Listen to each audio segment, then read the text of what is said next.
अपने अपने ज़माने के अंदर और अपने अपने माशरे के अंदर और अपनी अपनी तिजारतों के अंदर और अपने अपने माहौल के अंदर कितना झूठ बोला जा रहा है दोस्तों, और ऊपर से सदा ये लगाई जा रही है बगैर झूठ के काम नहीं चल रहा है, बगैर झूठ के मसले हल नहीं हो रहे हैं, बगैर झूठ बोले जो है मुनाफा नहीं हो रहा है, झूठ पर झूठ, झूठ पर झूठ, झूठ पर झूठ मेरे मोहब्बत दोस्तों बोले जा रहे हैं। जबकि आका ने फरमाया कि मुसलमान के अंदर बहुत सारी सिफात हो सकती हैं, लेकिन ईमान वाले के अंदर झूठ वाली सिफत नहीं हो सकती है। और हमारा और आपकी जुबान के ऊपर दावा है बगैर झूठ के काम नहीं चलता है दोस्तों।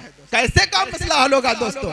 कैसे हम मुसलमान हैं, कैसे हुजूर पाक अलैहिस्सलातु वस्सलाम की उम्मती हैं? तो उस्मान ने बेटे को तालीम दी थी, छोटा बेटा है, बेटा सफर के अंदर जा रहे हो, ये पैसे हिफाजत से रखना और कभी भी झूठ ना बोलना। रास्ते चलते एक जंगल के अंदर काफिला लूट जाता है, डाकू जो होते हैं उस काफिले को लूट लेते हैं, सारा का सारा माल छीन लिया जाता है। ये छोटा सा बच्चा 10 साल का बच्चा अलग खड़ा है, एक डाकू उसमें से उसके पास भी आता है और ये पूछता है कि बेटा तेरे पास तो कुछ होगा नहीं, तेरे झाड़ा लेने की जरूरत नहीं है, तेरी तलाशी लेने की कोई जरूरत नहीं है। तो कहता है नहीं, मेरे पास 40 अशरफियां हैं, मेरे पास तकरीबन 100 अशरफियां हैं तकरीबन। तो कहा कहाँ है? कहा कि अम्मा ने जो है मेरी आस्तीन में सिल दिया था। बड़ी हैरत हुई उस डाकू को, और बड़ा ताज्जुब हुआ। चुनांचे उस बच्चे का हाथ पकड़ करके वो अपने आका के पास जो डाकुओं का सरदार होता है वहां पर ले गया। फरमाया कि इस बच्चे के पास 100 अशरफियां हैं। आज के जमाने में लाखों हुई दोस्तों, आज के जमाने में 100 अशरफियां लाखों की तादाद के अंदर हुई दोस्तों। मेरे मोहतरम बुजुर्गों दोस्तों, माँ ने सिखा रखा था, माँ ने सिखा रखा था, माँ की गोद की तालीम थी, माँ की तरबियत थी। माँ ने बताया था बेटा झूठ ना बोलना। सैकड़ों वाकयात हैं माओं के जिन्होंने बच्चे की तरबियत की थी। अल्लाह तबारक तआला उन माओं को जो है जन्नत नसीब फरमाए, उनकी कब्रों को अल्लाह तबारक तआला जो मुनव्वर फरमाए। मेरे मोहतरम उसको दोस्तों, डाकू ने पूछा बेटा पैसे कहाँ हैं? तो बेटे ने कहा, शेख अब्दुल कादिर जिलानी रहमतुल्लाह अलैह ने कहा पैसे मेरी आस्तीन में माँ ने सिल दिए थे। तो फरमाया बेटा तूने क्यों बता दिया? हम तो तेरी तलाशी ना लेते, लेकिन तूने बता दिया है, ये ऐसा क्यों किया है? तो फरमाया मेरी माँ ने कहा था, मेरी माँ ने कहा था, मेरी माँ ने कहा था बेटा झूठ ना बोलना।